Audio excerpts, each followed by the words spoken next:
IAS, IPS అవ్వాలని చెప్పి civil services లేకపోతే కనీసం సెంట్రల్ సర్వీస్ అయినా కొట్టాలి అని చెప్పి staff selection commission, banking, RRP లేకపోతే స్టేట్ సెలక్షన్ కమిషన్ పెట్టే గ్రూప్ 1 నుంచి గ్రూప్ 4 వరకు ఈ ఎగ్జామ్స్లో ఉంటూ ఈ ఎగ్జామ్స్ కోసం ప్రిపేర్ అవుతూ సంవత్సరాల తరబడి కాలాన్ని వృధా చేసేస్తున్నారు. ఇక్కడ కెరీర్లో చాలా చాలా నష్టపోతున్నారు. లక్షల్లో కాదు, ఇలాంటి వాళ్ళు కోట్లలో ఉన్నారు అంటారు ఈ మధ్య ఒక పెద్ద ఆయనండి.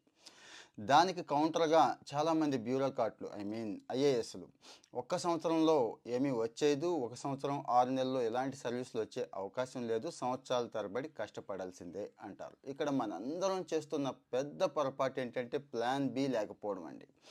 ఓకే, ఎగ్జామ్స్ కోసం ప్రిపేర్ అవుతున్నాం, మంచి నాలెడ్జ్ వస్తుంది, అటు economy, constitution, science and technology గురించి, కరెంట్ అఫైర్స్ గురించి మంచి నాలెడ్జ్ వస్తుంది. ఇది భవిష్యత్తులో అంటే ఒకవేళ